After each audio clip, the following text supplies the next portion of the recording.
This is what I use to either cut down trees or actually mill lumber with an Alaskan mill. And that's because I've got, the first one is just this little 211 still. And this is the one that I can actually get up on the ladder or hang from the tree. I've got this medium-sized saw, this 440, and I use this for cutting off bigger branches.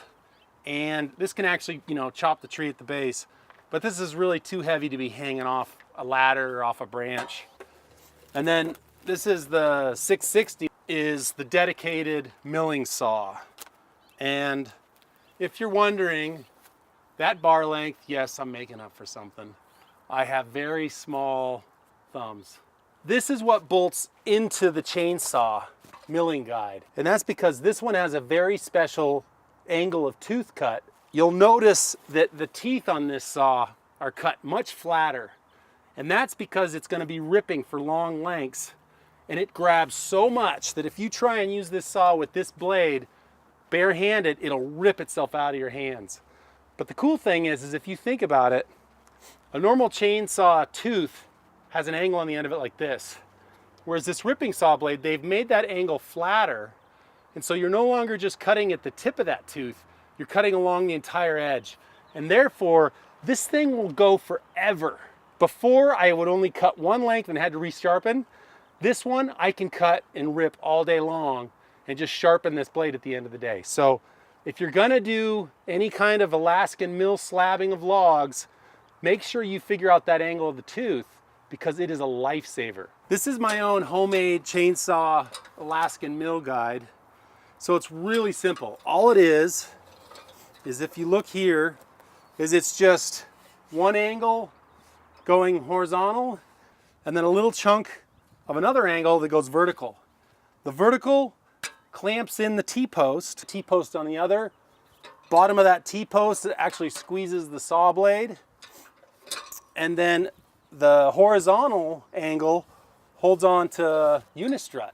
The beauty about unistrut is that no matter your bar length, if you're changing saws, is you can just slide it wider, or bring it farther in. This is just a welded end cap to protect anybody on the outside from getting caught on the tip of the bar. This little bridge is what allows us to kind of get our way onto the guide plank. So this is the first thing before this second rail gets to the guide plank. This is what keeps us square into that beginning of the cut.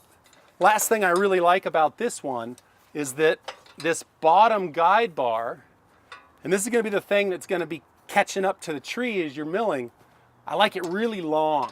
I like most things really long. And that's because that prevents this thing from getting stuck into a little nook or cranny on the log. Because you got to realize that as that chain is pulling this thing, it's going to get slammed into any little divots. And it's hard to push this thing forward as it's just stuck into that little nook. So long guide bar allows you to just float this whole Alaskan mill around all these little bends and crooks along the log.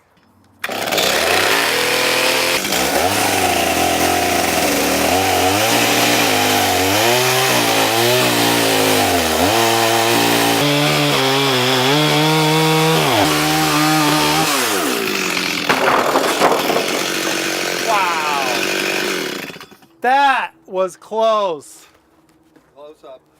Yeah, that missed the camera by what, 2 inches? No. There's always a balance between trying to get as much wood as you can going close to the ground and trying to not get dirt in your cut. And so you can see right here we have a vein of gravel, some dirt. As soon as your chainsaw hits that, it's instantly dull. Because what happens is this tree grows, it actually sucks dirt up into the center of the trunk. So some of the older trees we've cut, there's a huge vein in the middle, and it just takes resharpening your saw blade, resharpening, cutting a bit more. Any closer, and this vein would have just fanned out.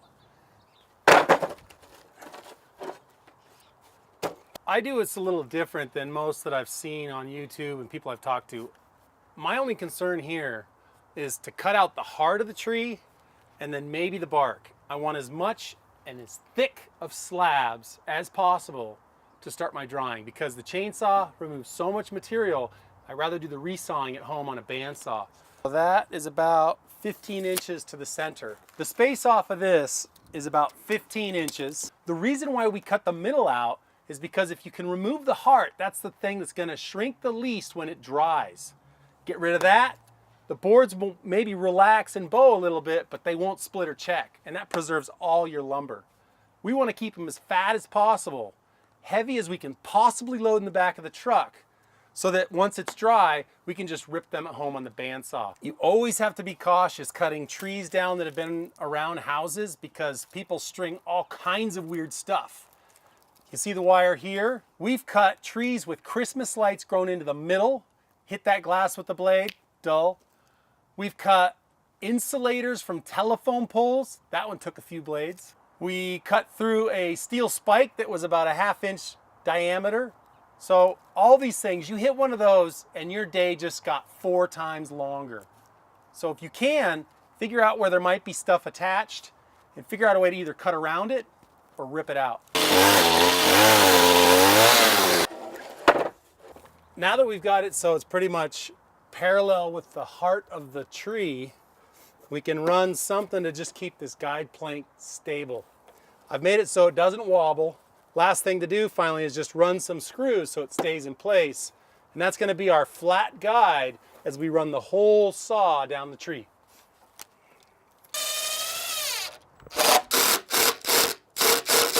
One last thing, make sure it's not twisted and we're good to go. So now we got to just put the saw in the guide, adjust the height, and cut.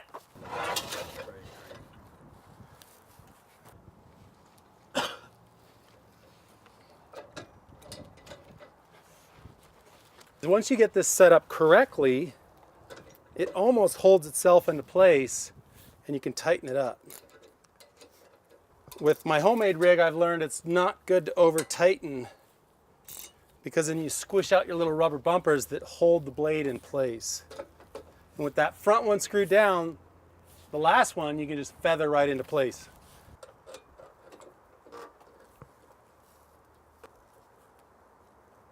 And tightening both of these little pillow blocks is crucial because if it's too tight, especially in the front, you can start pinching the chain and it'll heat up. And on both of them, if it's too loose, it'll slip out and it'll start cutting into your bolts. Learn that one the hard way. Last thing before you start the saw is make sure the blade free spins nicely. And that tells you that nothing's pinched or held up. You can see that the power head is so heavy that any vibration and the bar bends and it'll cause a wavy cut. So what I like to do right before I start is just put a little wire brace. So I drilled a hole at the top of this T-post and then I take it down to the handle. And this is after everything's in line and adjusted and you know that you're going to hold that blade totally straight. And you just twist it up. I'm sure you can come up with something better than this, like a turnbuckle and a cable. But this is what does it. And so now power head won't wiggle and our cut will be nice and straight. A good thing to have is somebody behind you knocking these little wedges in. These things are just a little bit thicker than the chainsaw bar width.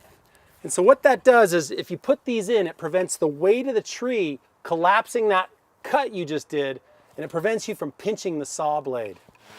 If you do that enough, by the time you get to the end of the tree, your saw will just smoothly come out. No pinching, no checking, and no messed up cut. We've painted these fluorescent orange because everything gets covered in sawdust, and that makes it easiest to find these again so you don't lose them. To adjust the height, all you got to do is loosen these U-bolts that pinch the T-bars, and then once those things are loose, you can actually lift this sled up.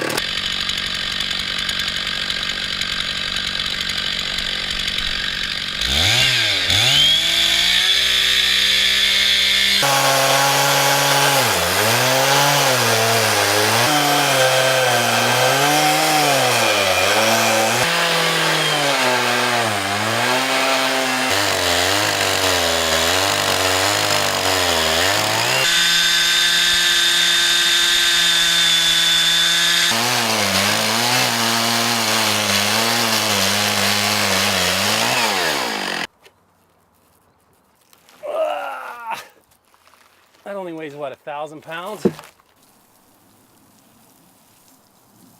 Now that the center of the tree is cut totally straight, that's going to turn into our new guide surface. And we just set this sled on the Alaskan mill to the thickness we want our boards. That's now set for 4 inches, and just slice boards off just like bread.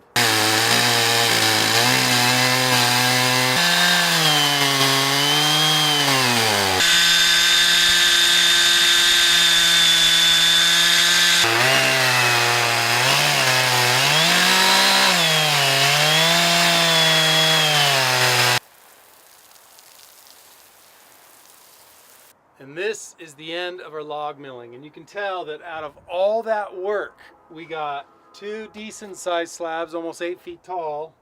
And then this one here about 5 feet tall.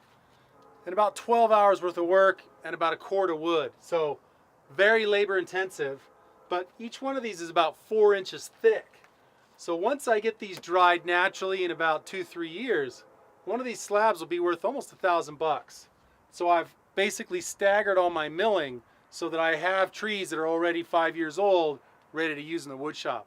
But as you can tell, it is a ball buster. Hope you enjoyed the video. If you have any questions, feel free to post them below. And please, if you liked it, click like.